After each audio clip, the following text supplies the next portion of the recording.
네, 지난 4월 세계 최대 규모의 산업기술 박람회인 하노버 메세가 독일에서 개최됐죠.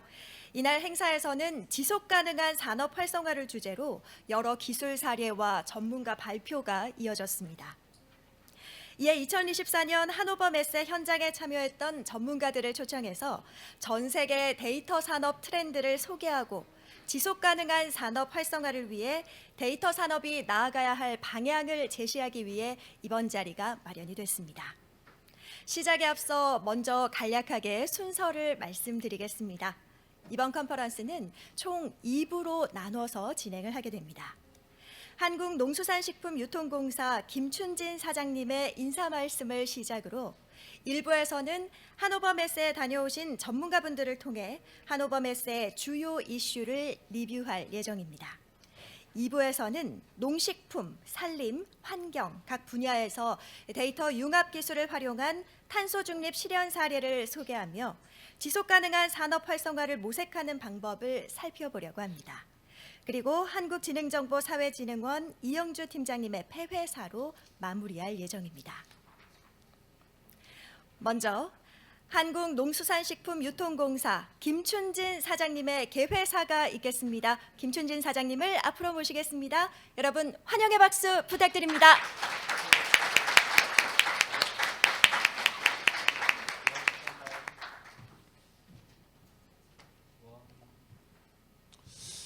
인사 올리겠습니다.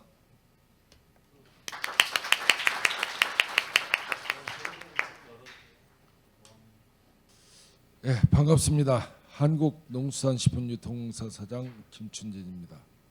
바쁘신 가운데도 오늘 글로벌 데이터 트렌드 컨퍼런스에 참석해 주신 모든 분들께 진심으로 감사의 말씀을 올립니다.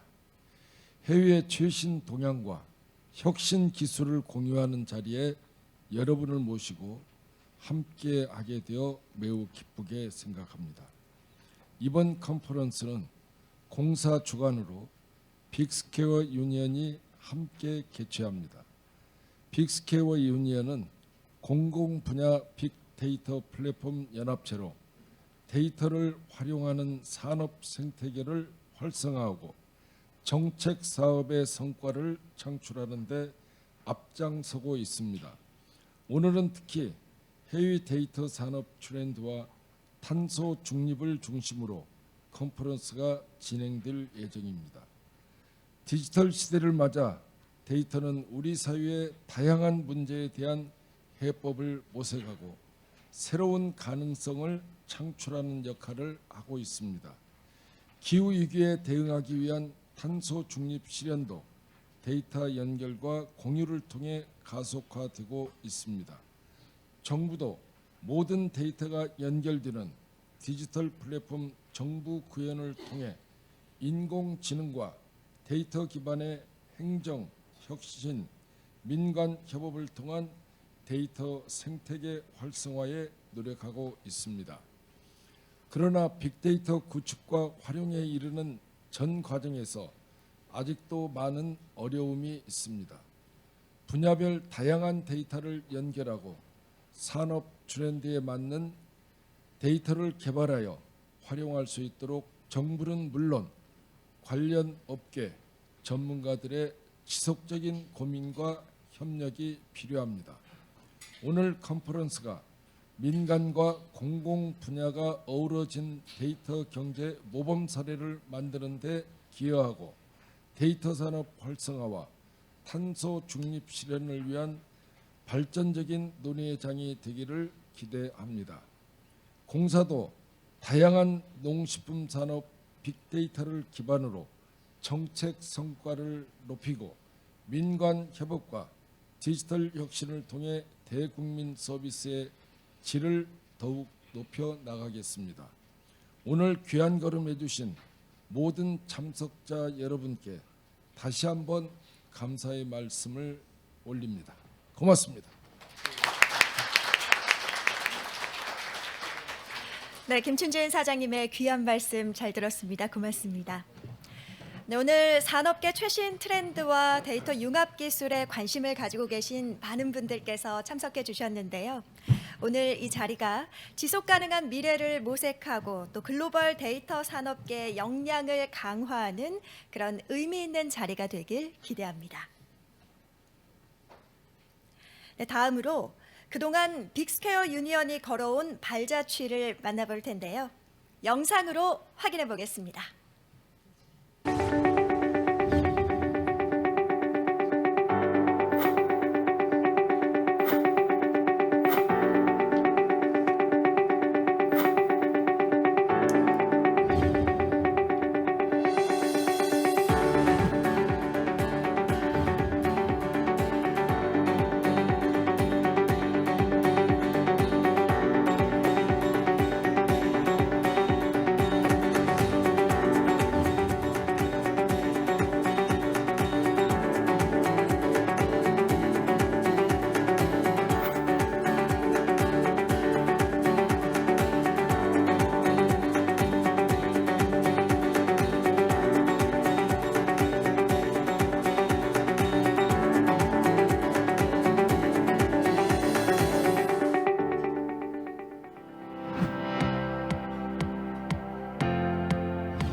산림 플랫폼의 센터로 활동 중인 에코아입니다.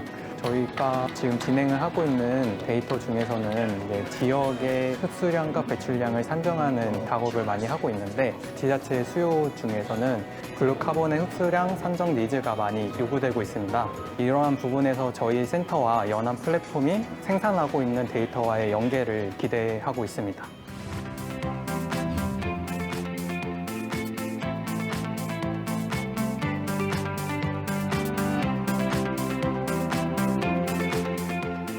정말 이게 아무리 강조해도 지나치지 않죠. 요즘에는 데이터 시대. 그런데 공공기관들끼리 어떻게 협력할 것인가. 아무튼 이 사업은 우리나라의 데이터 생태계를 위한 마중물 역할을 하는 사업입니다.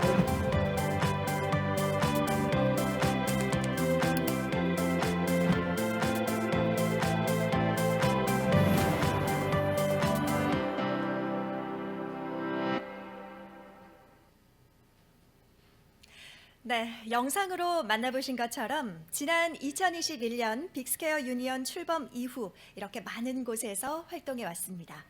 앞으로도 대한민국의 데이터 산업을 선도하기 위해 많은 노력을 기울일 예정입니다. 여러분의 뜨거운 관심과 응원을 부탁드리겠습니다. 그럼 이제 1부를 시작하도록 하겠습니다. 1부에서는 하노버 메세 총론 및 데이터 전문 기업의 해외 진출 사례를 공유해 주시겠습니다. 먼저 서울대학교 AI연구원의 김인숙 박사님께서 하노버 메세를 통해 본 미래 산업 트렌드에 대해 발표해 주시겠습니다. 여러분 큰 박수 부탁드립니다. 네. 반갑습니다. 오늘 제가 이제 목표는요. 데이터 비즈니스를 만들어 주세요. 근데 우리나라에서 빨리 가장 돈을 빨리 벌 수 있는 데이터 비즈니스가 무엇인지 하나, 둘, 세 개를 만들면 참 좋겠습니다. 그런 바람으로 시작하겠습니다.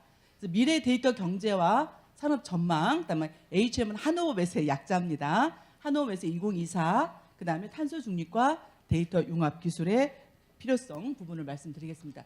저는 이 그림을 보고 우리나라는 어디에 있다고 생각하십니까?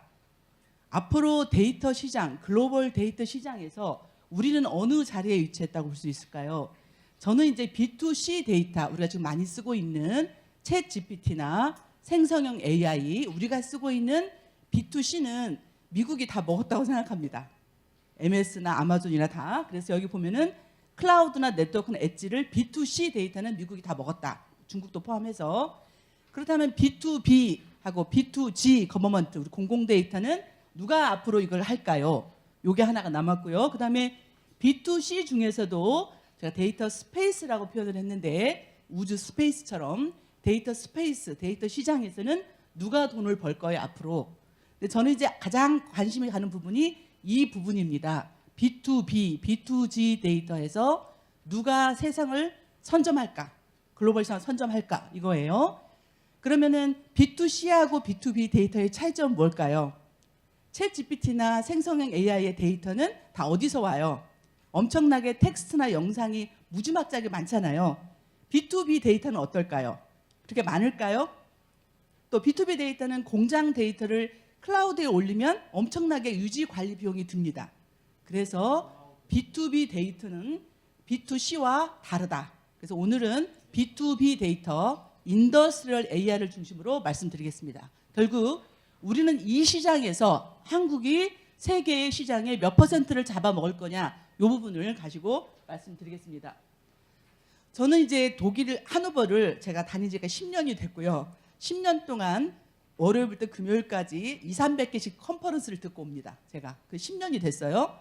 그러면서 제가 느끼는 건 앞으로 시장은 데이터 스페이스다. 데이터 플랫폼이 아닌. 그럼 데이터 스페이스는 뭐냐? 보시면 에너지, 모빌리티, 공공, 금융, 제조, 건강, 공간, 물류, 농업, 순환경제, 교육, 미디어, 우주, 스마트시티, 스마트 리빙 이거죠. 지리정보까지. 이 모든 데이터가 어떻게 되는 거예요? 밤하늘의 별처럼 같이 흘러다닌다. 별자리를 만든다. 데이터 경제는 모든 영역의 데이터들이 연결된다.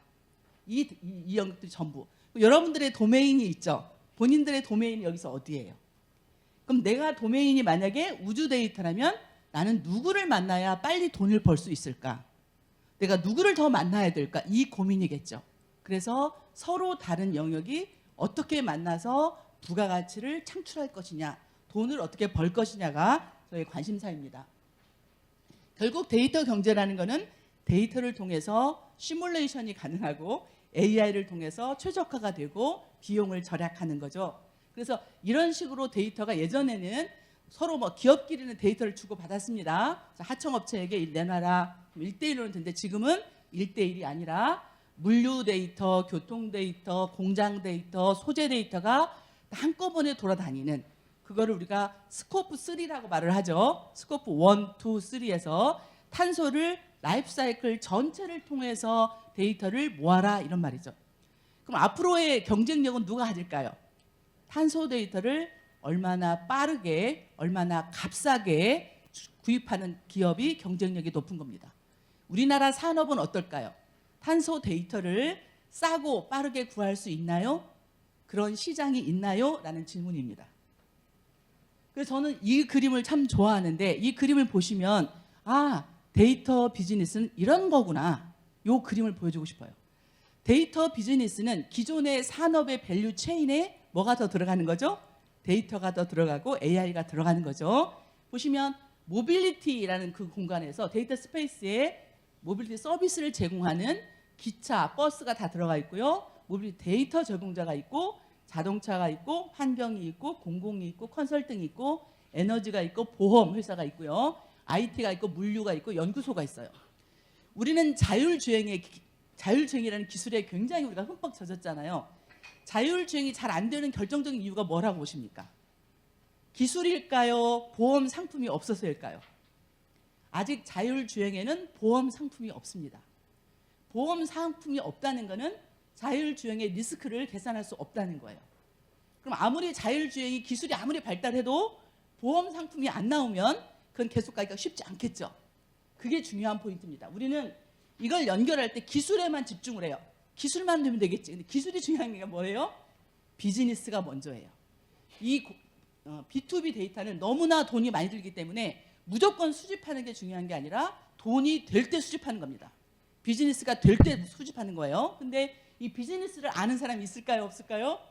아무도 모릅니다. B2B 데이터의 비즈니스 모델은. 왜? 한 명이 결정되는 게 아니고 10명이 다 섞여 있기 때문이에요. 이게 B2C랑 완전히 다른 점입니다. B2C 데이터는 마이크로소프트가 돈이 많기 때문에 갖다 막 데이터를 쏟아 부수면 패턴이 나오는데, 인더스트리얼 데이터는 그럴 수가 없다. 그러면 인더스트리얼 데이터는 무슨 특징이 있을까요? 데이터가 많이 없어요. 여러분들이 식당을 차릴 때 의자가 10개밖에 없어요. 저 옆에 식당은 100개가 있어요. 내가 100개인 의자를 가진 식당을 이겨먹으려면 어떻게 해야 돼요? 10개인 의자에 뭐를 높여야 돼요? 회전율을 높여야 돼요. 회전율. 회전율을 높이는 방식이 바로 데이터 시장입니다. 이 산업 데이터나 공공 데이터는 많지 않기 때문에 정제된 좋은 데이터를 가지고 쓰고 또 쓰고 쓰고 또 쓰고 할 수 있는 리유즈할 수 있는 시장이 제일 중요한 거예요. 그럼 데이터 시장이 있느냐? 세계적으로 있어요, 없어요? 오직 하나, 독일에서 하나 성공했습니다. 카터너 X라는 거 하나 성공했어요. 이 부분은 아직 시장이 20%밖에 없습니다. 앞으로 잠재력 있는 시장은 80%예요. 우리나라는 그럼 앞으로 이 80% 남은 시장에서 어떻게 하면 빨리 먹을 수가 있을까? 이걸 고민해야 되겠죠. 저는 그렇게 생각하면서 데이터 비즈니스라는 거는 어느 혼자 하는 게 아니구나. 다 같이 가야 되는구나. 특히 경제적인 있는 거, 보험회사가 들어가야 되는구나. 경제성이 있어야 이게 가장 큰 메시지라고 생각합니다. 저는 이 그림을 또 좋아하는데 이 그림을 보시면 우리는 네트워크도 있고 엣지도 있고 슈퍼컴퓨팅도 있고 클라우드도 있고 다 있잖아요. 우리는 이것만 신경 써요. 밑에만. 요 밑에 데이터를 어떻게 빨리 수집해서 저장할까 이것만 하고 있어요. 그래서 결국 누구 좋은 일 시킬까요? 데이터를 막 수집해서 저장 누구 좋은 일 시켜요? 저는 클라우드 좋은 일 시키는 것 같아요. 데이터 막 모아놔가지고 우리가 돈 주는 건 클라우드잖아요. 요거를 많이 하고 있는데 앞으로 우리가 주목해야 될 부분은 위다. 데이터의 회전율이 얼마냐? 우리가 갖고 있는 데이터가 얼마나 빠르게 회전되느냐? 또 회전된다는 것도 무슨 말이에요? 얼마나 다른 영역과 빨리 연결되느냐? 농업 데이터가 수산 데이터랑 교통 데이터랑 얼마나 빠르게 연결되냐? 이게 가장 큰 역량이라고 생각합니다. 이 부분을 어떻게 만들 거냐? 이 부분을 어떤 데이터가 회전이 빠르고 빨리빨리 연결되는 이거를 어떻게 만드느냐가 가장 중요한 포인트. 이거를 독일이 만들었습니다. 독일은 왜 그랬을까요? 독일은 왜 여기에 집중했을까요? 이걸 못하기 때문이에요. 이거를 독일은 할 수가 없어요. 미국의 마이크로소프트를 독일이 이길 수 있어 없어요? 없어요. 근데 독일은 포기를 했습니다. 그래, 실리콘밸리, 미국, MS, 아마존 나는 못해. 그렇게 돈도 없고 소비자도 없어. 그럼 나는 뭐를 해야 돼요? 이걸 못하니까 뭐를 해야 돼요? 위를 해야 돼요. 위를 한다는 건 뭐냐면 로마에 오면 로마법을 따라라. 내가 뭐를 정하는 거예요? 룰을 내가 정하는 거예요. 데이터, 클라우드 아무리 많이 있어도 데이터가 활성화되고 유통되는 규칙은 누가 만든다는 거예요? 내가 만든다는 거예요. 독일이. 로마에 오면 로마법을 따라서 독일에 있는 모든 AI 데이터, 인더스트리얼 데이터는 독일이 결정합니다. 독일의 법령으로. 또 넓게 지금 누가 다 하고 있어요? 유럽연합이. 이 규칙을 정한다는 건 뭐예요? 데이터가 움직일 때마다 어떤 규칙을 따라야 되는지를 정한다는 건 그게 바로 뭐예요? 규칙을 정하는 사람이 돈을 버는 거죠. 그래서 이 사람들은 시장을 만들고 시장의 규칙을 정합니다. 그래서 지금 돈을 벌 생각을 하고 있는 거죠. 그래서 우리나라는 여기로 집중해야 될까요? 요리로 집중해야 될까요? 한번 생각해 보세요. 그런데 어느 부분은 뭐 7대3, 5대5, 4대4 이렇게 될 수 있겠지만 이 부분을 빨리 우리가 만들어야겠다 생각합니다. 우리가 갖고 있는 데이터를 어떻게 하면 회전율을 올릴 것이냐, 빨리 연결할 것이냐, 이 부분을 저는 고민을 생각합니다. 이제 가야 X가 같은 그림인데요. 처음에 나온 그림입니다. 독일이 고민했던 건 그래 나 이건 버리겠어. 나 안 돼. 이걸 놓고 이 올라오는 조건 어떻게 하면 데이터를 마음대로 바꿀 수 있을까? 이 조건을 네 가지로 만드는데 전 참 재밌다고 생각해요. 왜 인더스트리얼 데이터는 잘 안 되죠? 왜 산업 데이터는 유통이 잘 안 돼요? 첫 번째 뭐 때문에 그래요? 내 노하우를 뺏길까 봐. 두 번째는 뭐예요? 가격이 안 맞아서예요. 가격이 안 맞아. 내가 원하는 가격이 안 나와. 그래서 안 되는 거거든요. 그 문제를 한 방에 해결하는 방법이 뭘까요? 나는 너를 믿을 수가 없어. 내 가격이 맞지 않아. 이걸 한 방에 해결하는 방법은 뭐예요? 네가 가격을 결정해요.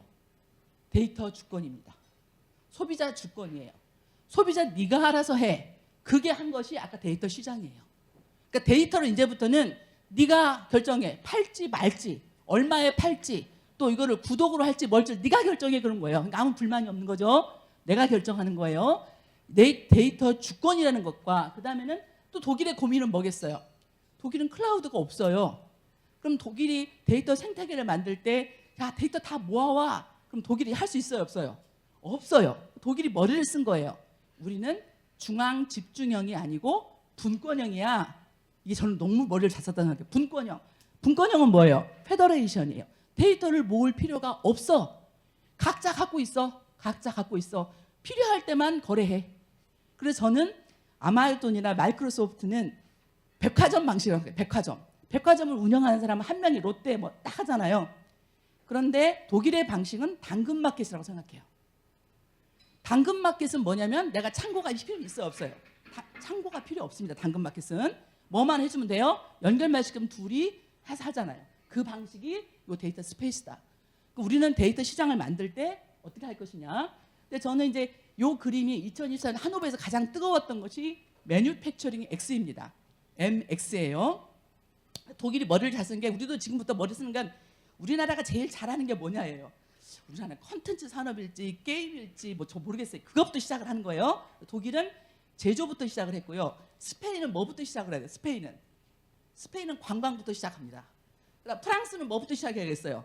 미디어부터 시작해요. 왜? 자기가 제일 잘하니까. 우리나라는 뭘 제일 잘해요? 세계적으로? 그걸 잡아서 이걸 만들어야 됩니다. 그래서 이 카타나 X가 라틴어로는 체인이라는 것의 약자인데, 약자 그 말인데요. 카타나 X가 성공을 했으면 작년 10월에 여기에 팩토리 X를 붙입니다. 팩토리 X라는 건 샤플로에서 나온 데이터를 연결하겠다는 거예요. 그래서 이렇게 연결을 하고 여기 보시면은 프로세스, 화학, 로봇, 그다음에 세미컨덕터, 반도체, 에어로스페이스, 그다음에 푸드, 아까 농식물 있잖아요. 푸드 인더스트리 여기를 다 어떻게 하겠다는 거예요? 연결하겠다는 겁니다. 이게 성공을 했고 두 번째, 세 번째, 네 번째로 해서 아까 데이터 스페이스가 점점 커지는 겁니다. 그 작업을 지금 하고 있고 여기서 이제 우리가 정부의 역할이 뭘까? 이게 중요한데 정부의 역할을 보시면 이것들을 각자 하는데 중요한 건 뭐예요? 표준이 필요하잖아요. 저는 항상 답답하고 있어요. 왜냐하면 제조 데이터 표준 만들다 죽어요, 우리. 표준 만들다 죽어요. 표준 만들 게 아니라 뭐부터 만들어야 된다고요? 비즈니스.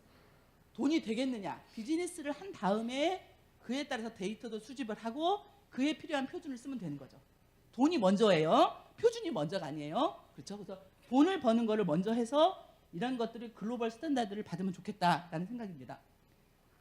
그래서 이제 지금도 독일도 아직 여기까지 못 왔어요. 데이터 경제에 못 온 거 여기 왔다 갔다 하는 거예요. 그래서 여기를 누가 진입하느냐. 전 데이터 경제는 한마디로 데이터로 먹고 사는 사람이 많다.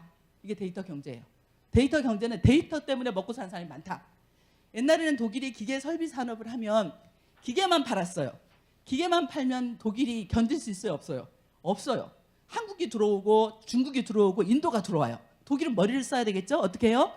기계만 파는 게 아니라 AI도 섞어서 팔아야겠다. 이게 바로 이 4.0의 목적입니다. 앞으로 기계 설비만 파는 게 아니라 AI를 섞겠다. 그럼 그동안에는 엔지니어만 먹고 살았어요. 근데 이제 누가 먹고 사는 거예요? 데이터의 브로커나 에이전시나 이런 사람들이 먹고 사는 거니까 데이터로 먹고 사는 사람이 7명, 엔지니어로 먹고 사는 3명, 그러면 데이터 경제다. 우리나라는 어때요? 엔지니어가 비율을 하고 데이터로 먹고 사는 어떤가요? 그게 저는 데이터 경제라고 생각합니다. 그래서 이 그림 앞으로 모든 업종들이 연결될 것이라는 그림 한번 다시 보여드리고요. 저는 하노버를 2015년부터 매년 가서 그 막 200개, 300개를 듣고 와요. 그런데 이분들이 대표적인 4.0, 4차 산업혁명 만든 사람인데 이분 인공지능 연구소 소장이었고요. 이분은 저기 SAP 그거고 그다음에 이제 이분은 독일 연방 경제부예요. 이 세 사람이 만나서 4차 산업혁명이란 말을 지었어요. 그러니까 독일은 그 당시에 소프트웨어가 막 판칠 때 미국이 오니까 우린 죽었다 생각한 거예요. 우린 죽었는데 독일 입장에서 제일 잘하는 게 뭐예요? 미국보다 잘하는 게 뭐예요? 제조업이에요. 제조업에다가 인터넷을 연결하자. 말이 좀 제조 인터넷 그럼 별로잖아요. 뭐라고 붙인 거예요? 4차 산업혁명이라는 말을 붙인 거예요. 제조에 인터넷을 엮은 거를. 그래서 이 사람들이 그걸 만들었고요. 그게 이제 역사가 이렇게 되는 거예요. 2011년부터 여기까지 쭉 오면서 지금 현재 매뉴팩처링 X를 하고 있다. 저는 여기서 놀란 게 2011년에 독일 정부가 선언을 해요. 더 이상 정부는 용역을 하지 않겠다. 독일이. 왜? 독일은 그동안 정부가 별걸 다 해봤어요. 뭐 CPS도 해보고 뭐 해봤는데 다 성공하지 못했다. 실패해요. 아, 절대 정부가 들어가면 안 되는구나. 정부가 손을 떼야겠다는 것을 선언을 합니다. 정부가 손을 뗍니다. 떼고 2013년도에 너희들끼리 해봐. 산업계 너희들끼리 해봐 해서 플랫폼 I 4.0이 나왔고요. 이게 이제 진행 과정입니다. 1.0부터. 독일이 고민했던 거는 야, 이 제조 데이터를 아마존에 올려놓으면 어떡하지? 이게 걱정인 거예요. 제조 데이터를 아마존에 올려놓으면 내 노하우 뺏기면 어떡하지? 아마존에 올렸는데 내가 옮길 수가 없으면 어떡하지? 이 고민을 했기 때문에 아마존을 만들지 않고 어떻게 했다고 독일은 아마존을 지배하는 규칙을 만들었다. 이게 핵심이에요. 내가 아마존을 통제하고 싶으면 뭘 만들면 돼요? 내가 규칙을 정하면 돼요. 우리나라의 규칙을 정하면 돼요. 그렇죠? 그렇게 생각해서 이거 통제하고 있습니다. 그리고 이제 이게 혹시 관심 있는 분은 한호흡 S에서 컨퍼런스를 지금도 온라인으로 들을 수가 있습니다. 여기 들어가면 들을 수가 있고요. AI 다 AI예요. 뭐 인더스 AI가 판치고 있죠. 그래서 이제 이분들을 보면 아까 PI 4.0 플랫폼 인증 4.0이 이번에 산업통상부에서 MOU를 맺었습니다. 키아트랑 같이 PI 4.0이랑 좀 궁금해요. 어떻게 진행될지. 근데 여기서 보시면은 표준 담당하는 사람, 워킹그룹, 기술, 그다음 뭐 비즈니스 모델, 보안, 법률이죠. 이 사람들이 2013년도부터 지금까지 10년 동안 독일은 5,000명이 이 작업을 하고 있습니다. 워킹그룹이든 유스케이스든 데이터 비즈니스를 만드는 일을 5,000명이 10년 동안 하고 있다고요. 상상이 되세요? 예.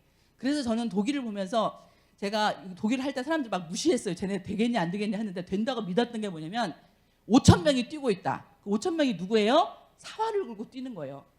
내 기업을 위해서 5,000명이 모여서 이 작업을 하고 있다. 법도 만들고 규칙도 만들고 이렇게요. 예, 그래서 지금 하고 있는 농업, 독일 농업을 제일 먼저 시작했습니다. 농업, 자동차, 도시, 관광, 에너지, 4.0, 모빌리티, 전기자재. 여기 보면은 네덜란드 그 반도체 회사 있죠. 여기 다 들어와 있습니다.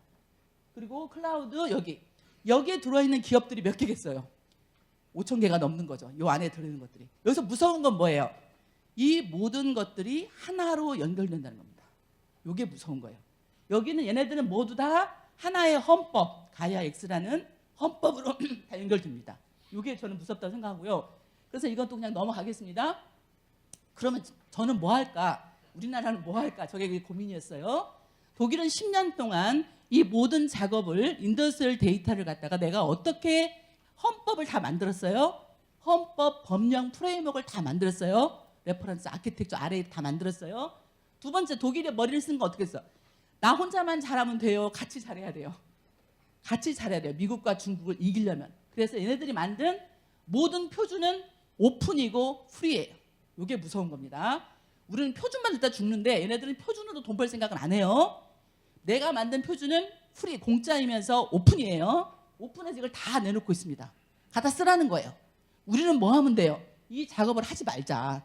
지금부터 이거 하다 우리 다 죽는다. 뭐부터 하면 좋겠느냐? 이거부터 했으면 좋겠어요. 유스케이스부터. 우리나라의 교통의 유스케이스는 무엇일까? 컨텐츠는 무엇일까? 돈부터 벌자는 거예요.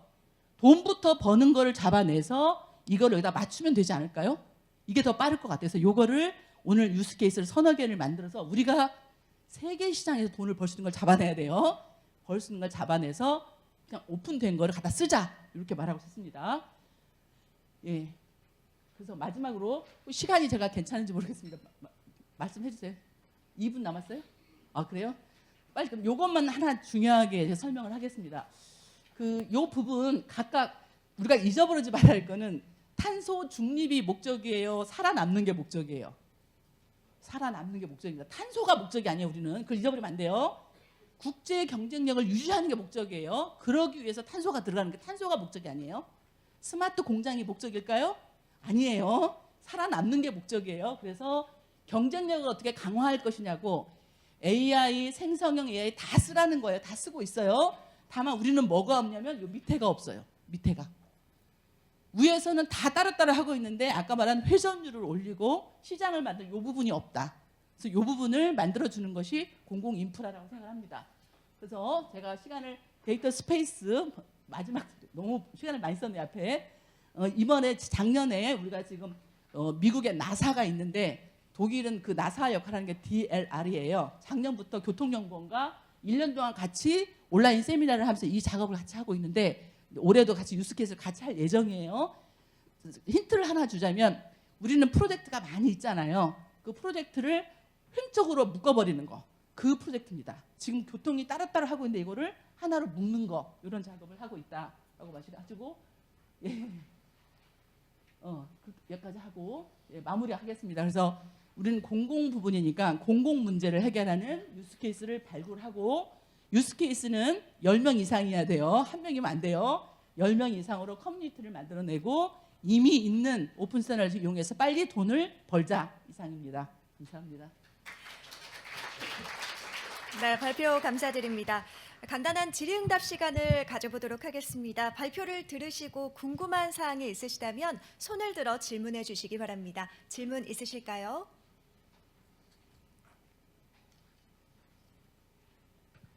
예, 없으시면 제가 자리에 있으니까 나중에 저한테 개인적으로 오셔도 좋겠습니다. 감사합니다. 감사합니다.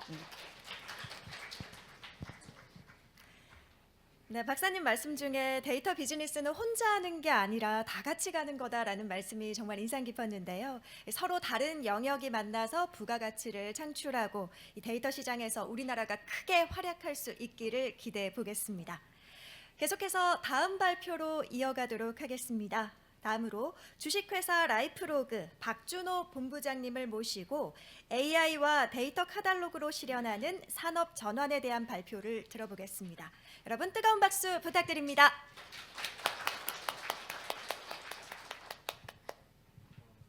네, 반갑습니다. 방금 인사받은 라이프로그의 박준호입니다. 네, 제가 오늘 말씀드릴 거는 데이터 카탈로그로 활용한 AI 서비스 활용 방안입니다. 아마 이렇게 오신 분들 제가 이 자료를 몇 번을 드렸는데 제가 2번을 빠꾸로 당했습니다. 왜냐하면 이게 맞습니까? 이게 맞아요라고 해서 맞아요. 제가 가서 설명드릴게요. 이제 그랬던 건데 과연 데이터 카탈로그를 가지고 AI 서비스를 어떻게 활용을 할까라고 해서 한번 좀 말씀을 드리겠습니다.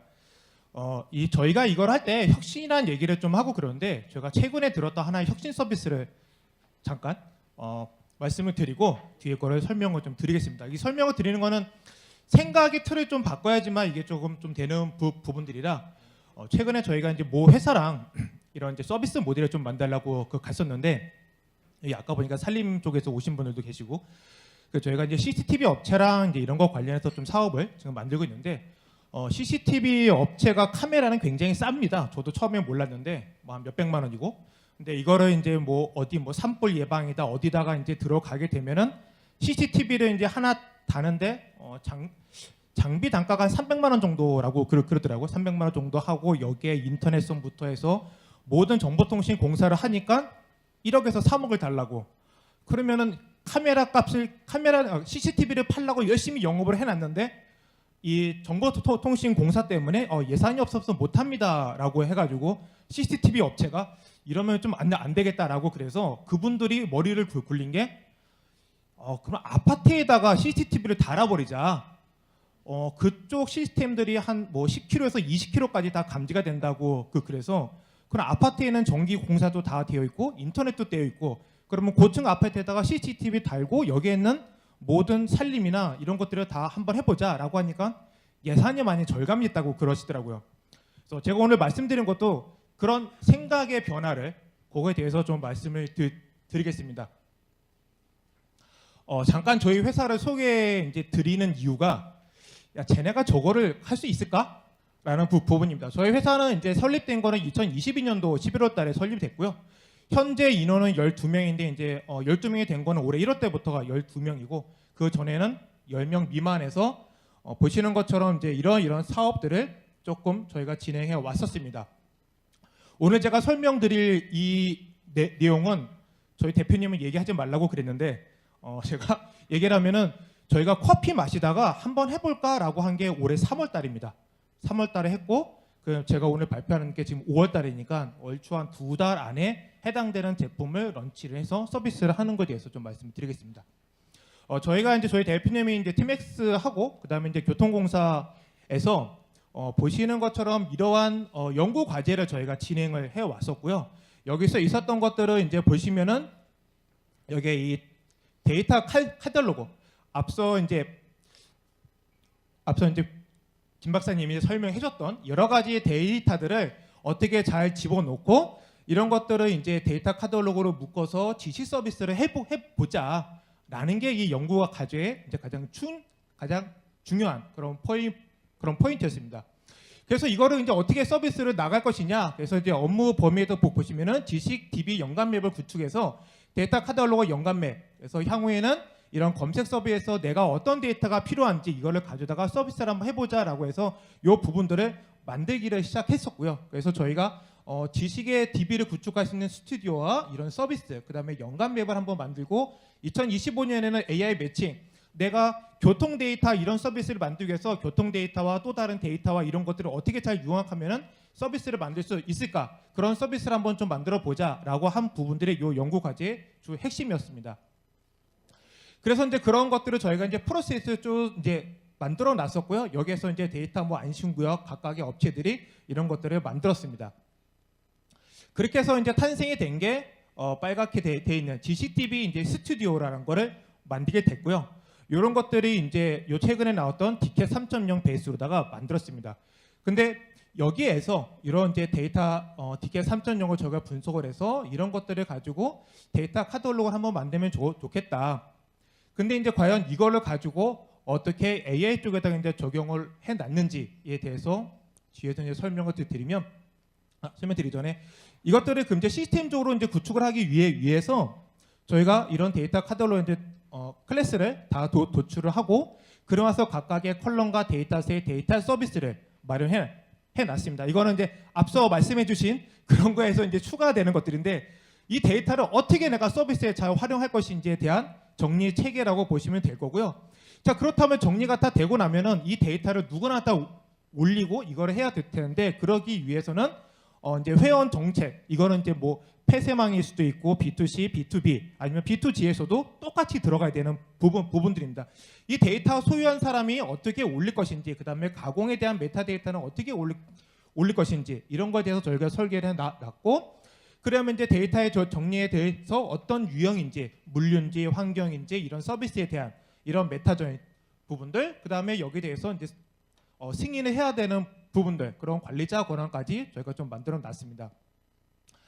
이제 분류 생성 체계에 대해서 이제 어떻게 뭐 1레벨, 2레벨 해서 만들어 놓고 그다음에 각각의 서비스 분류 체계를 만들어 놓으면 여기 이제 화면에 있는 것처럼 이런 것들이 이제 메타데이터로 다 들어갈 수 있게 저희 만들어 놨습니다.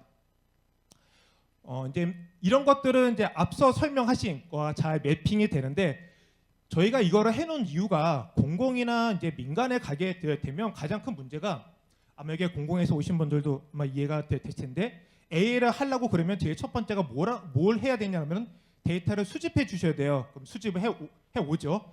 그러고 나면 이제 정제를 해야 되고 얘를 각각의 카테고리에다가 분리를 해놔야 되는데 이때 모든 업체들이 하는 얘기가 있죠. 저희는 잘 모르니까 업무 담당자가 체계를 분리해 주세요. 그럼 이것들이 각 부서마다 체계 구성이 전부 다 다릅니다. A라는 부서, B라는 부서, C라는 부서. 그래서 저희는 그렇게 하지 마시고 해당되는 것들을 데이터 카탈로그 형태로 해서 분류 체계를 다 만드십시오라고 하는 게 저희의 큰 롤입니다.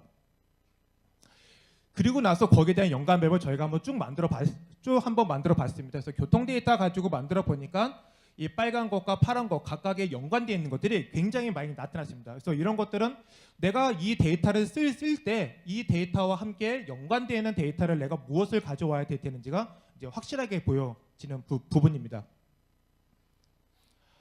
그거를 바탕으로 해서 저희가 이제 데이터 카탈로그에 대한 이제 웹 화면을 이제 만들게 됐고요. 데이터를 올리고 벡터 DB에다가 올리는 이런 부분들까지 만들었고 이거를 저희가 이제 AI 해당되는 업체한테 가서 한번 좀 물어봤습니다.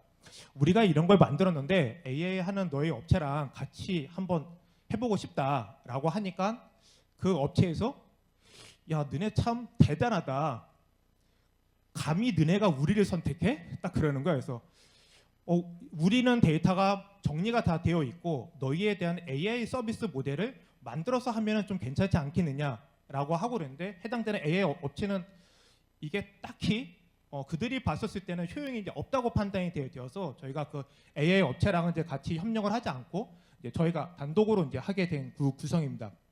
그래서 이제 웹 화면까지 저희가 만들어서 보시는 것처럼 이제 이런 아키텍처를 만들었습니다. 그래서 여기에 대한 게 데이터 스튜디오에 대한 부분입니다. 그래서 데이터에 대한 모든 정보를 여기다가 집어넣고 사용자 질의에 대한 이것이 이제 앞서 설명하신 이제 챗 GPT, 그다음 LLM 서비스의 모델인데 저희가 이렇게 해서 만든 것들은 데이터 카탈로그에서 모든 데이터를 집어넣고 LLM 서비스는 선택적으로 사용할 수 하는 아키텍처럴 구조를 좀 만들었습니다. 그래서 사용자가 입력한 거에 대해서 모든 정보는 1차적으로 데이터 스튜디오에 들어간 그런 메타데이터를 가지고 연관 데이터를 분석을 하고, 그 밑에 실시간 데이터는 뭐냐면은 모든 데이터는 지금도 계속 생성되고 있고, 이것들을 API 연동을 시켜서 이 사용자가 무엇을 물어보는지, 거기에 해당하는 데이터가 여기에 있는지, 실시간 데이터에 원하는 건지, 그리고 그것을 바탕으로 지식 그래프에서 제너레이트하고, 맨 마지막에는 LLM 단에서 사용자의 의지에 맞 사용자가 이쁘게 좀 볼 수 있도록 문장을 만들어주는 기능을 이렇게 좀 만들었습니다.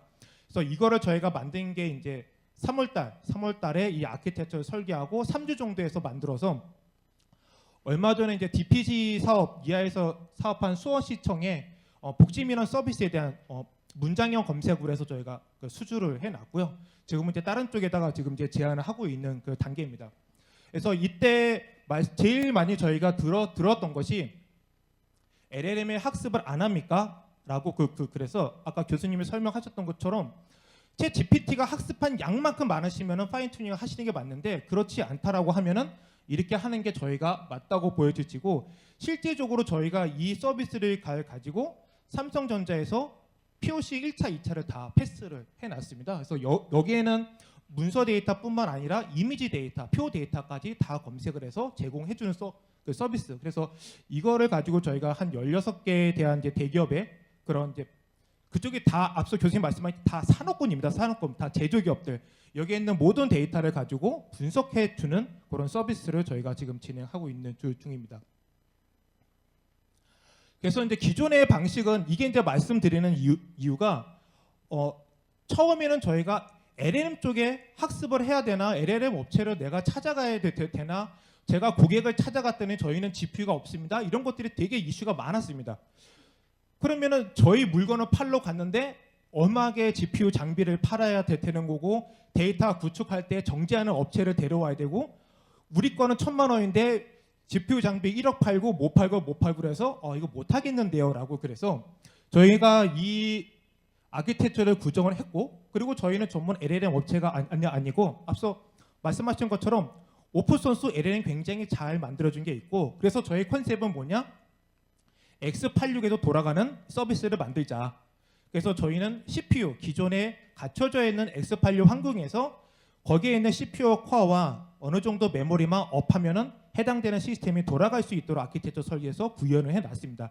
이게 이제 향후에 ESG에도 이제 맞는 건데, 저희는 이제 1.3B 모델에서부터 7B, 뭐 그 이상까지 가면 좋겠지만, 실제 그 이상으로 했었을 때 저 LLM이 많이 저희가 효용을 하지는 않는 부분입니다. 왜냐하면 환각 데이터가 많이 포함되어 있기 때문에. 그래서 이런 서비스를 저희가 만들고, 실제 저희가 가지고 있는, 여기에 오신 분들이 모두 다 내 데이터를 가지고 있는데, 그 데이터를 LLM에 학습시켜서 환각을 일으키거나 서비스에 문제가 발생되지를 않고, 실제 해당되는 데이터를 이 벡터DB에 놓고 그래프DB에 넣어서 벡터DB에 있는 과 그래프DB에 있는 연관 데이터를 분석해서 실제 내가 원하는 정보를 보여주는 게 가장 맞다라고 해서 이렇게 저희가 구성을 해놓은 구조입니다. 그래서 어떤 LLM을 쓰든지 저희는 상관이 없고, 이 해당되는 프레임워크를 가지고 각각 기관들이나 기업들이 사용할 수 있도록 저희가 만들었습니다.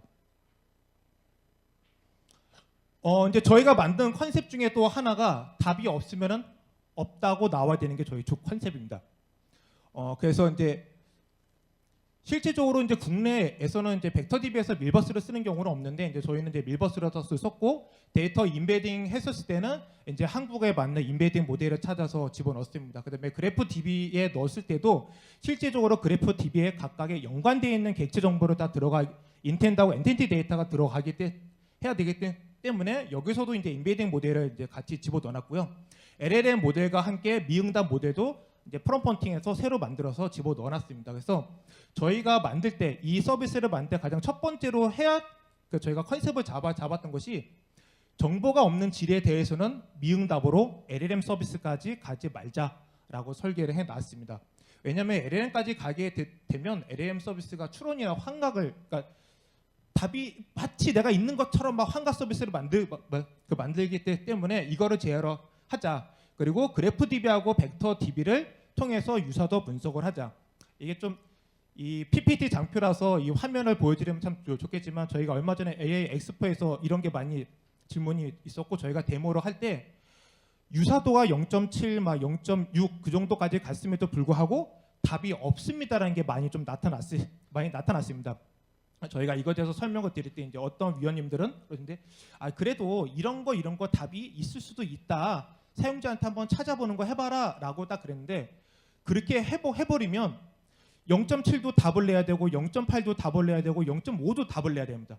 그러면 똑같이 데이터 안에서도 환각이 발생되는 수가 있기 때문에 내가 말한 거, 내가 질문한 거에 대해서 명확하게 답이 없으면 답이 없다고 나와야 되는 게 가장 맞다고 저희가 컨셉을 잡아서 이 서비스 모델을 만들어서 해당되는 했고 결국은 이 컨셉이 맞아서 저희가 이제 삼성전자랑 이제 수원시청의 이제 홈페이지에서 서비스 하는 게 좀 되긴 됐는데 어쨌건 저희는 이제 요 정도 컨셉을 해서 실제 원데이터를 준수하는 쪽으로 그렇게 좀 잡았습니다.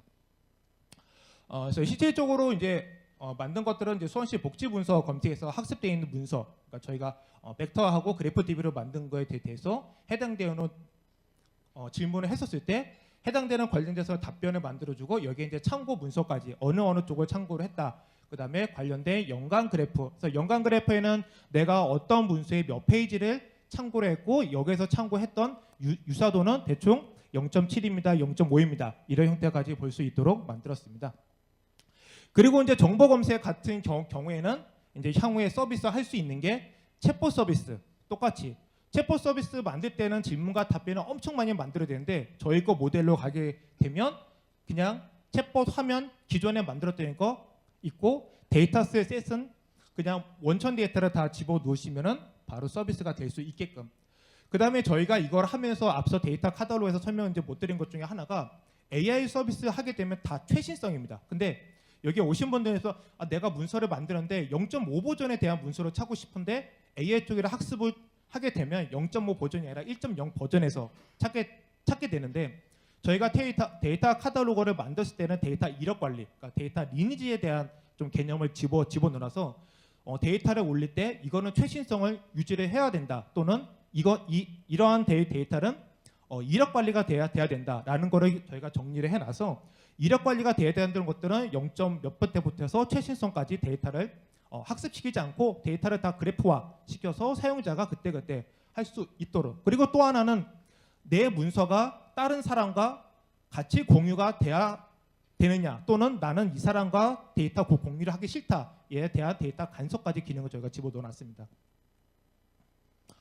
그래서 이제 실제적으로 하게 되면은 저희가 뭐 교통 데이터, 졸음 쉼터 관련된 거 알려줘라고 하면은 관련된 정보들을 보여줄 수가 있게 되겠고요.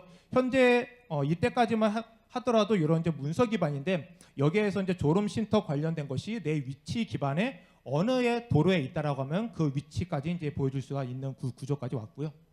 뭐 교량 변이, 뭐 수집 데이터 이런 것들 알려줘.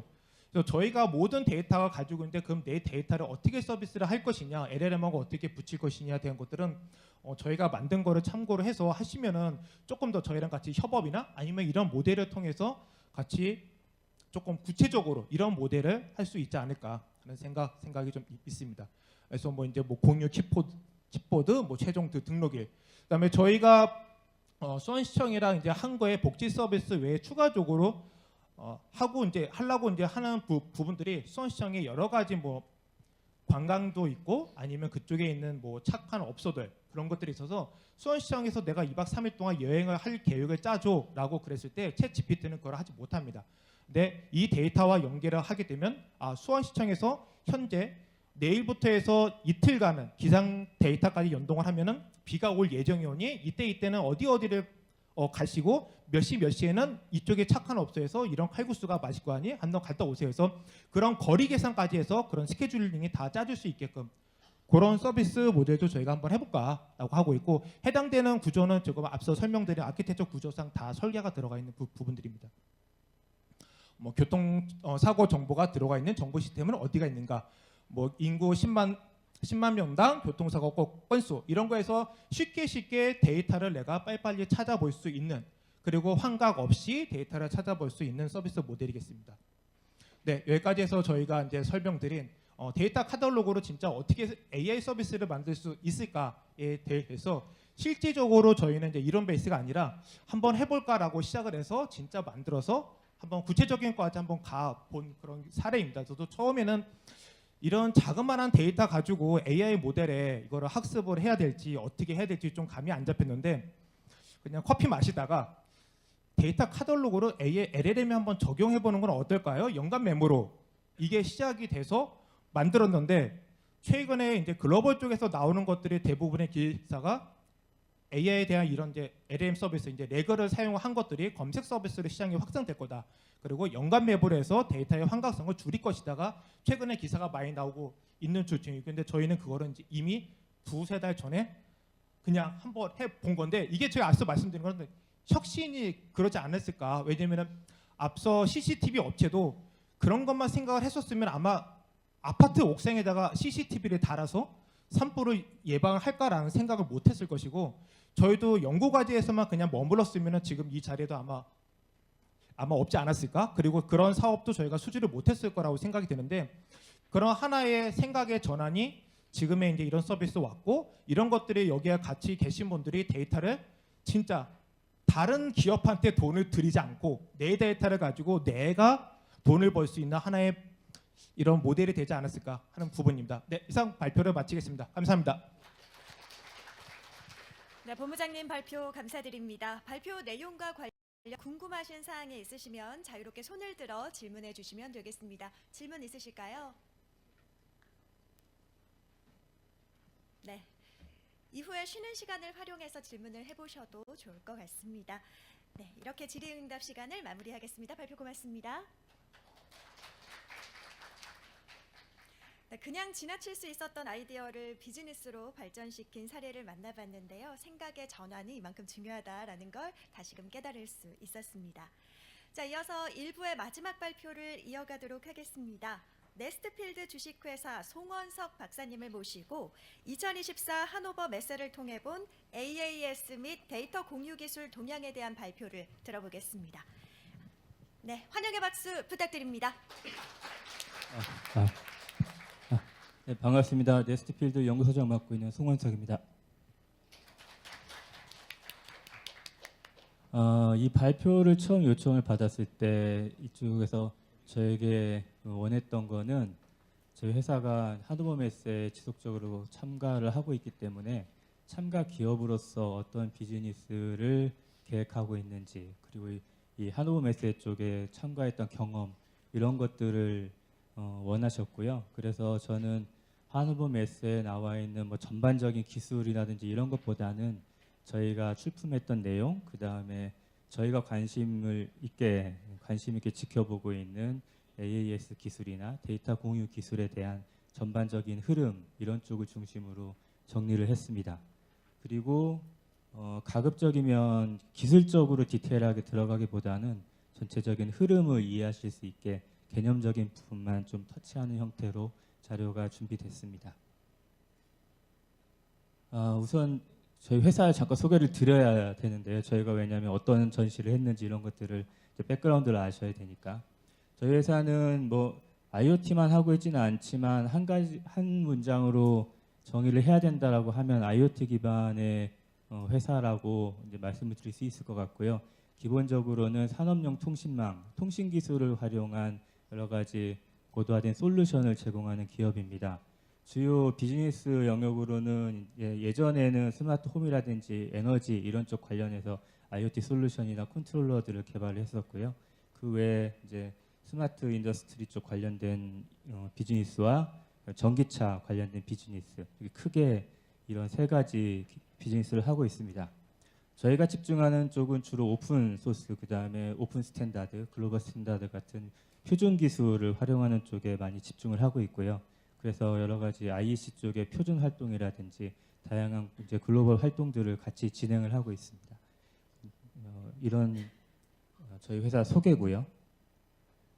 저희 회사는 2021년도부터 이제 하노버 메세에 참여를 했습니다. 사실 준비를 한 걸로 따지면 2019년, 20년부터긴 하지만 21년도부터 하노버 메세에 참여를 했고요. 21년도 당시에는 코로나19로 인해서 온라인 전시회로 전환이 되면서 독일 쪽과 국내 전문가들을 모아서 라이브 스트림을 하고 이제 이게 말하자면 전시회에서 컨퍼런스하고 같은 개념인데 라이브 스트림을 통해서 처음으로 AAS라는 기술에 대해서 소개를 하고 한국 내에서 어떻게 활용되는지 이런 것들을 소개를 하면서 이제 시작이 됐습니다. 그 이후에 2022년도에 저희가 최초로 저희 회사에서는 처음으로 하노버 메스에 참가를 하게 됐고요. 이때는 저희가 가지고 있는 AAS 기술하고 산업용 실시간 이더넷 기술인 TSN 기술을 사용을 한 테스트베드, 저기 사진에 보시면은 우측에 약간 로봇 있고 하는 그런 테스트베드인데요. 테스트베드를 출품을 해서 이제 전시를 했었고요. 그다음에 독일 쪽하고 같이 공동으로 텐더링이라는 테스트베드를 같이 운영을 했습니다. 그래서 볼펜 기념품에 이렇게 이름 찍어주는 그런 이제 테스트베드인데요. 같이 공동으로 전시 기간 내내 운영을 했었고요. 2023년도 작년도에는 TSN 기술과 함께 소프트웨어, 시뮬레이션 소프트웨어 그리고 AAS라는 기술을 사용해서 현장의 데이터를 수집하고 활용하는 그런 플랫폼에 대한 내용들을 가지고 전시를 했었고요. 올해는 이제 그 외에도 배터리 라이프 사이클 관리하는 그 어플리케이션에 대한 소개 그리고 저희가 준비하고 있는 PCF라고 탄소 발자국 추적하는 이런 쪽에 관련된 그 컨셉이라든지 교육 이런 것들을 들고 나갔었습니다. 타임라인 중에서 저희가 관심 있는 부분에 대해서 정리를 해봤어요. 아까 앞선 시간에 이미 어느 정도 소개는 돼 있었고요. 그 중에 이제 몇 가지만 추려서 중요한 기능 소개를 드리면 2011년도에 말씀하신 대로 인더스트리 4.0 개념이 대중에게 공개가 됐고 2015년에 레퍼런스 모델이 나왔습니다. 이 레퍼런스 모델은 그러니까 우리가 어떤 영역을 커버할 것이고 어떤 영역에 어떤 기술이 사용되고 있고 어떤 기술이 필요한데 아직 없고 이런 것들에 대해서 서로 모여서 정의를 하고 그래서 이런 기술을 개발하고 이런 건 이걸 갖다가 쓰고 이렇게 하자라고 어떤 하나의 전체적인 기술 체계를 설계를 한 거죠. 이 레퍼런스 아키텍처 모델이 2015년에 나오고 2015년 이제 하반기쯤에 LNI 4.0이라는 기관이 설립이 됩니다. LNI 4.0은 이 기술을 활용한 테스트 랩들, 독일 내 유럽 내 테스트 랩들을 코디네이션하는 기관이고요. 기술의 검증이라든지 기술 확산에 필요한 개발 검증 확산에 필요한 기관입니다. 그렇게 돼 있고 2016년에 SCI 4.0이 출범을 하는데 이거는 여러 기술 카테고리들에서 이제 표준들이 존재하는데 인더스트리 4.0이라는 카테고리 안에서 이 표준들을 어떻게 국제 표준화 시키고 표준으로 만들어갈 것인가를 하기 위해서 SCI 4.0이 출범을 했고요. 그다음에 2019년도에 가이아엑스가 설립이 됐습니다. 그러면서 2019년도쯤에 AAS라는 기술이 독일 LNI 4.0 쪽에서 이제 기능적으로 확인이 됐고 그래서 실제로 퍼블릭하게 AAS 기술이 공개된 건 2019년도 정도로 보시면 되고요. 이 이후로 AAS를 작성하는 툴이라든지 뭐 이런 것들이 발표되기 시작합니다. 그래서 2021년도에 카테나 X가 이제 발표가 됐고요. 그때쯤에 IDTA라고 이제 AAS 기술을 활용한 마케팅과 시장을 활성화시키기 위한 협회가 만들어집니다. 그리고 카테나 X가 출범이 되고 22년도 하노버 메스에서 카테나 X가 가장 큰 이슈였죠. 2022년도에 그와 함께 매니팩처링 X가 발표됐습니다. 그리고 2023년도에 매니팩처링 X가 역시 큰 화두였고요. 하노버 메스에서 2023년도에 매니팩처링 X 카운실이 설립이 되고 2024년도에 팩토리 X가 이제 발표가 되면서 이게 이제 다음 해에는 굉장히 큰 이슈가 되겠죠. 보면 아시겠지만 독일에서 진행되고 있는 것들은 준비가 되면 퍼블릭에 발표를 하고 발표된 것들은 전시회에서 그 다음 해에 이슈가 됩니다. 이런 식으로 계속 사이클을 만들어가고 있거든요. 그럼 제가 오늘 말씀드릴 AAS와 데이터 스페이스라는 기술은 어디에 위치하는가? 데이터를 어떻게 디지털화 시킬 것인가에 관련된 게 Asset Administration Shell, 그러니까 AAS라는 기술입니다. 현실 세계에 있는 데이터를 디지털 공간에 어떻게 표현해서 디지털 공간에서 활용할 것인가, 그거를 위해서 만든 기술이 AAS 기술이고, 이 기술이 아까 말씀드렸듯이 2019년도에 퍼블릭하게 공개가 됐는데 그 근간은 2015년도에 레퍼런스 모델이고요. 그동안 LNI 4.0이라는 기관을 통해서 쭉 준비가 돼 오다가 2019년도에 발표가 되고 2021년까지 다양한 유즈 케이스라든지 이런 것들이 발표가 됐죠. 그러면서 2021년도에 IDTA가 설립이 되고 본격적으로 비즈니스화하는 활동이 진행되게 됩니다. 그래서 이전에는 2019년, 2020년, 21년도까지 갈 때만 해도 사실 한오버 메스에서 AAS라는 용어 자체를 설명을 해야 되고 알아야 되는 사람, 알려야 되는, 알 수 있는 사람들이 많았는데 2023년도, 24년도에는 AAS라는 거에 대해서 굳이 설명하지 않아도 사람들이 알게 되고 이제 시스템에 각 회사들이 적용을 하고 있고 그런 상태가 됐습니다. 근데 AAS 기술에 대한 간단한 설명, 개념적인 설명이고요. 밑에 있는 피지컬 싱스라는 물리적인 자산을 디지털 공간에 어떻게든 매핑을 해야 클라우드를 베이스로 하는 디지털 기술을 활용해서 이 자산들을 다루고 뭔가 자율화를 시키든 자동화를 시키든 할 수 있는 거니까요. 그래서 그걸 하기 위해서 어떤 정보 모델이 필요하고 유연하고 확장 가능하고 강력한 정보 모델이 필요해서 그 정보 모델에 대한 표준을 잡은 게 AAS입니다. 일단은 그렇게까지만 이해를 하시면 전체 맥락 이해하시는 데는 크게 어렵지 않으실 것 같고요. 그래서 이제 저희도 2019년도에 이런 이제 AAS를 활용해서 그걸 국내에서는 어떻게 할 수 있는가라는 거를 독일 쪽하고 같이 협업을 해서 몇 가지 파일럿 프로젝트를 진행을 했고, 그래서 2020년도에 국내에서 이제 처음으로 제조 현장의 데이터를 클라우드로 올리는 AAS라는 기술을 활용해서 이제 데이터를 관리하고 올리는 그런 프로젝트를 이제 수행을 했었고요. 이게 이제 국내 쪽에서는 실증까지 거친 최초의 프로젝트라고 할 수 있죠. 그래서 이쪽을 거치면서 이제 국내에서는 주로 스마트 공장, 제조 데이터 플랫폼 이런 쪽으로 AAS를 활용하는 방향이 조금 이제 진행돼 갑니다. AAS를 적용하는 방향이 이제 제품에 대해서 적용하는 쪽하고 데이터 수집 쪽으로 적용하는 쪽하고 조금 카테고리가 나눠져 가는데요. 우리나라는 이 파일럿 프로젝트를 기점으로 해서 약간 데이터 수집하는 쪽으로 좀 기울어 갔고요. 그 외에 이제 이런 기술이 좀 확장이 돼서 저희가 뭐 추진하고 있는 몇 가지 프로젝트 중에 이제 그 제조 운영 체제라는 이런 프로젝트도 있습니다. 그래서 이거는 좀 서비스를 확장을 해서 제조 현장에서 수집된 데이터를 이제 여러 가지 서비스들에서도 자유롭게 좀 쉽게 효율적으로 쓸 수 있도록 하자라는 서비스가 좀 강조된 개념의 이제 플랫폼 솔루션이고요. 이런 것들에다가 이제 공장에 5G도 적용을 해보고 5G 인프라를 또 AAS라는 걸 가지고 이제 모니터링하거나 관리하는 이런 컨셉들도 실험해보고 하면서 AAS라는 이제 기술을 현장에서 활용하는 여러 가지 유즈 케이스들을 좀 개발해보고 있습니다.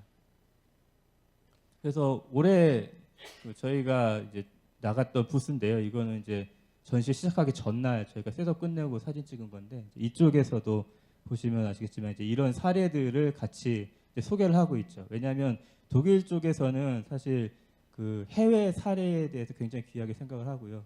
우리나라에서 또 이런 활동들을 하고 있다는 거 알려주는 것도 좀 중요하거든요. 그리고 국내에서 오신 분들도 이런 거 하고 있는지 잘 모르시는 분들도 있어요. 그래서 이제 저희는 이제 전시회에 갈 때마다 국내에서 하는 활동들 꼭 저희가 솔루션으로 판매하는 게 아니더라도 이런 이제 활동들이라든지 유스 케이스들은 같이 발표를 하고 있습니다. 이거는 이제 굉장히 여러 가지 AAS를 활용한 기술들이 여러 가지 나왔는데 이제 간단한 것들 한 두 가지만 제가 꼽아봤습니다. 첫 번째 건 뭐냐면 그 호주에서 원반 던지는 거 아시죠? 원반 프리스비. 원반을 던지는데 원반을 만드는 회사하고 원반을 입고 수입하는 회사하고 두 회사가 서로 AAS를 사용해서 원반의 데이터를 교환을 하는 거예요. 납품하는 쪽에서는 우리 제품은 이렇다라고 이제 AAS를 사용해서 전달을 하고요. 이 받는 쪽에서는 이 받으면 무게하고 이제 그 사이즈하고 이런 것들을 자동으로 카메라나 이런 걸 사용해서 측정을 해요. 그래서 측정된 결과를 가지고 실제 AAS 제품의 정보하고 비교를 해가지고 오차율 얼마 이상일 때 이거를 이제 피드백을 준다든지 이런 것들을 이제 하는 유즈 케이스인데 여기에 보면 데이터의 표현은 AAS를 가지고 하고요. 이 데이터 두 기업들 간의 데이터 공유는 아까 뒤에 말씀드린 데이터 스페이스라는 기술을 사용해서 하고 있습니다. 굉장히 단순한 유즈 케이스이기도 하고 뭐 간단한데 이게 확장될 수 있는 가능성은 되게 여러 가지 많고요. 두 번째 거는 뭐냐면 이게 예를 들어서 이런 상황이에요. 설비 운영을 하거나 관리를 하다가 고장이 났거나 뭔가 자료가 필요해요. 대체 제품을 찾거나 아니면 뭔가 다른 제품을 찾아보고 싶은데 이거 하기 위해서 지금은 어떻게 해야 되냐면 관련된 제품 정보를 다 모아서 PDF나 이런 것들을 분석을 해가지고 이제 아는 사람이 해야 되는 거죠. 사양 분석을 다 해서 설계에 반영하고 뭐 이런 작업들을 하는데 이거를 조금 이제 바꿨어요. 재밌게. 그 버추얼 어시스턴트라고 이제 챗 GPT 비슷한 거죠. 그러니까 전문가는 아니지만 대략적으로 나는 무게가 얼마에 어느 정도 사이즈에 무슨 기능 뭐 전력 얼마 정도 되는 제품이 필요해라고 이제 하면 관련된 정보들을 이제 쭉 검색을 해가지고 적합한 설비들을 이제 리스트업을 해주는 거죠. 여기까지는 뭐 할 수 있는데, 근데 이렇게 해서 제품을 선택을 하면 이 제품에 대한 모든 정보가 AES 모델로 다 돼 있어요. 그래서 이 모델을 가져다가 SCM 프로그램이나 이런 데서 자동으로 인포팅을 해가지고 자산 관리하는 쪽에서 그걸 활용을 하는 거죠. 이게 단순하고 간단한 건데 이거 따지고 보면 이게 확장되면 결국에는 AAS를 활용한 자산 관리, 자산 중심의 뭐 SCM 뭐 이런 쪽으로 확대되는 개념이죠. 그러니까 이런 것들이 이제는 AAS라는 걸 굳이 설명하지 않아도 당연스럽게 이제 이런 것들을 활용하는 유스 케이스들이 많이 발표가 되고 있습니다. 그러면 이제 앞서 설명한 것들은 데이터를 어떻게 디지털화할 것인가고, 두 번째는 디지털화된 데이터를 어떻게 서로 공유를 할 것인가에 관한 문제예요. 보시면 아시겠지만 결국에는 이 흐름이 데이터의 디지털화에서 이제 디지털화된 데이터의 공유 쪽으로 전환되고 있는 흐름인 거죠. 그래서 카테나엑스라고 아까 말씀드렸듯이 자동차 제조업체들, 뭐 2차, 3차 벤더뿐만 아니라 뭐 여러 가지 소프트웨어 업체라든지 관련된 기업들의 이제 생태계를 묶는 프로젝트인데, 이 카테나엑스 프로젝트가 진행이 되고 그 이후로 매뉴팩처링 X, 에어로스페이스 X, 팩토리 X 이런 식으로 뒤에 X가 붙는 다양한 데이터 스페이스 관련 프로젝트들이 이제 출범을 하고 진행이 되고 있습니다. 이거의 공통점은 데이터 이제 밸류 체인들을 묶어가지고 데이터로 새로운 가치를 창출하자라는 생태계를 만든다는 거고요. 그래서 데이터 스페이스 개념은 기술적으로 들어가면 여러 가지 복잡한 게 있지만 결론적으로는 뭐냐면 데이터를 한 곳에 모으지 않는다. 데이터는 분산돼서 데이터 소유자가 가지고 있는다. 하지만 내가 원한다면 데이터는 가장 빠르고 안전하게 교환될 거고, 데이터를 교환하는 각 기관들이든 각 상대방들에 대한 인증이라든지 뭐 비용 정산 여러 가지 것들을 다 플랫폼에서 할 것이다.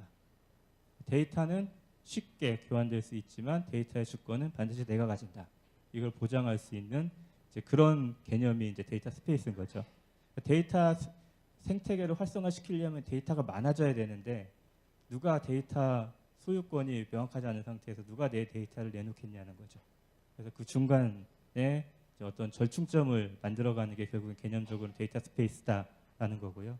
그래서 데이터 스페이스는 이제 앞에 나왔지만 기본적으로는 AAS 기술을 베이스로 하는 인더스트리 4.0 기술, 가이아X 이런 것들을 이제 기반으로 하고 있고요.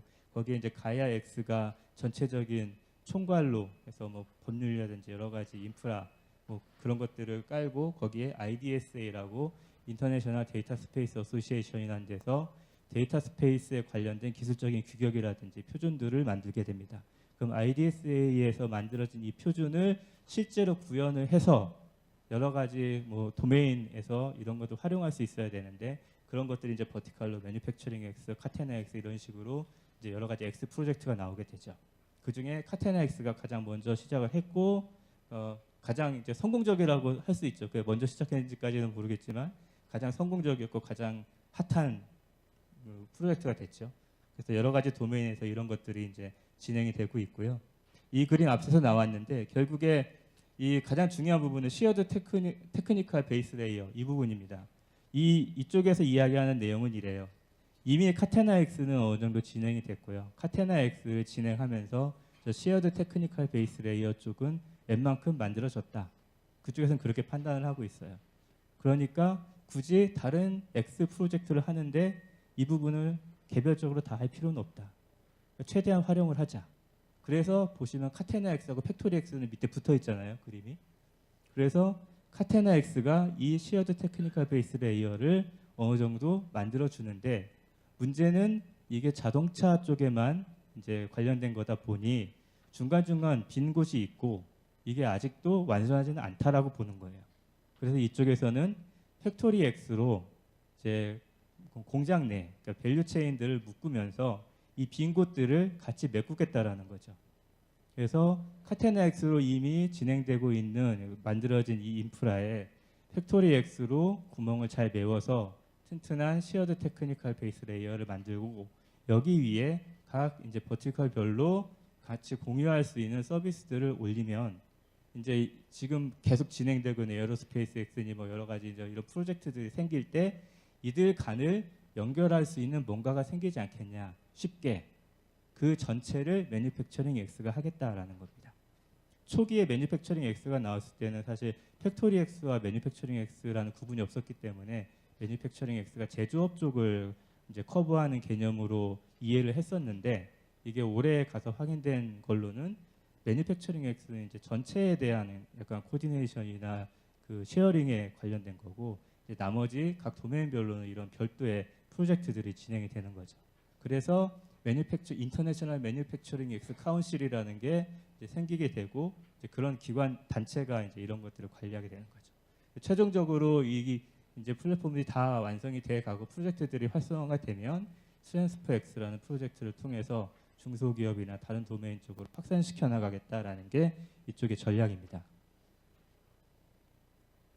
보시면 이제 뭐 여러 가지 사진만 그냥 막 찍어왔는데요. 보시면 에어로스페이스 X는 사실 올해 4월에 출범했다고 하더라고요.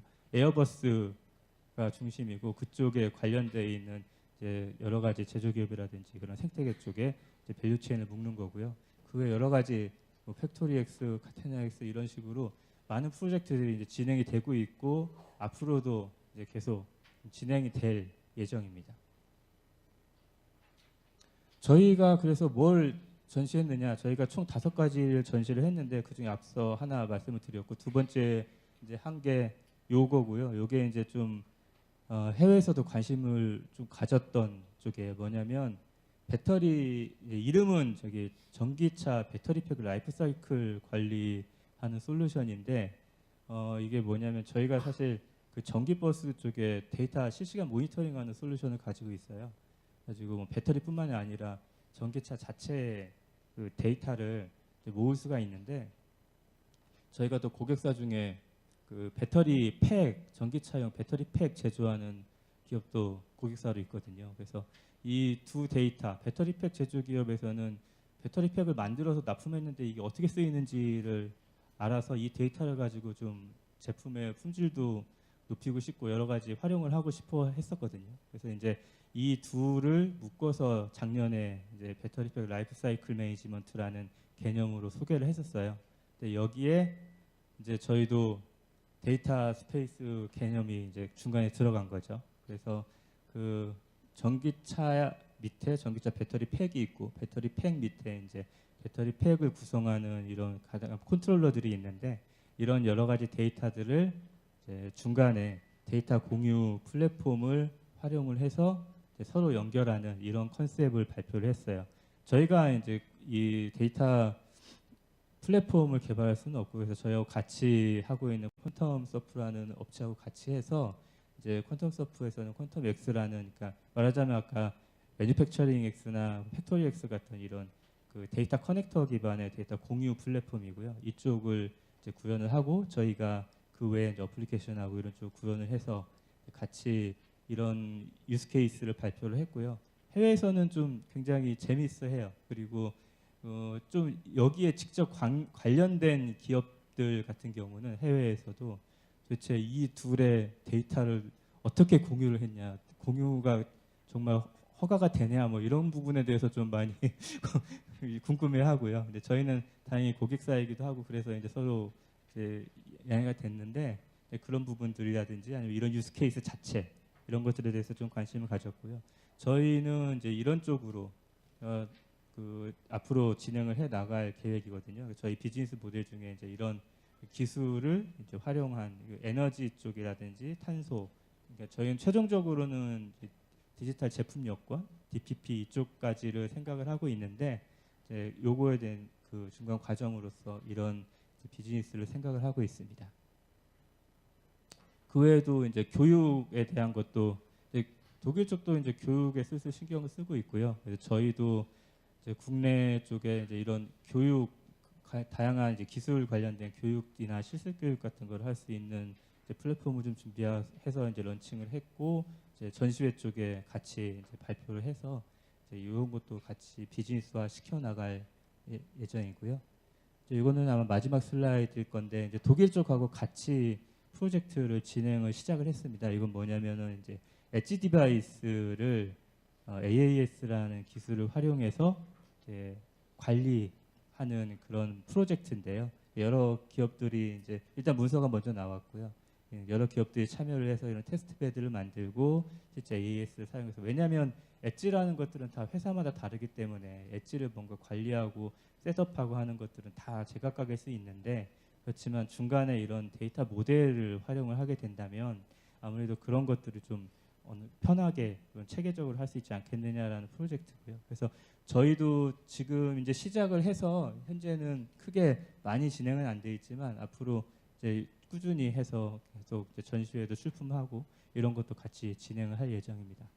여기까지가 이제 맨 마지막 슬라이드고요. 그래서 최종적으로 저희가 진행하려고 하는 비즈니스는 지금 뭐 독일 쪽에서 진행되고 있는 데이터 공유 아니면 이런 디지털화를 위한 AAS 기술 이런 것들을 활용한 이제 탄소라든지 DPP 이런 쪽으로 계속 이제 솔루션을 좀 만들어서 아마 내년도나 이런 쪽은 이제 이런 유스케이스 설계 그 소개와 함께 이런 제품이나 서비스를 소개하는 형태로 그렇게 참가를 하게 되지 않을까 생각하고 있습니다.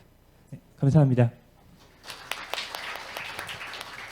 네, 박사님 발표 잘 들었습니다. 발표 내용과 관련해서 궁금한 사항이 있으시면 적극적으로 손을 들어 질문해 주시기 바랍니다. 질문 있으실까요? 네, 개별적으로 질문하길 원하시는 분들은 따로 박사님과 시간을 가져보셔도 좋을 것 같습니다. 네, 고맙습니다. 네, 데이터를 어떻게 디지털화할 것인지 그리고 디지털화한 데이터를 어떻게 공유할 것인지 발표를 통해 알아볼 수 있었습니다. 자, 이것으로 1부를 마무리하고 잠시 10분 정도 쉬는 시간을 가진 후 2부 산업별 데이터 융합 기술을 통한 탄소 중립 실현 사례 공유라는 주제로 다시 찾아뵙도록 하겠습니다. 고맙습니다.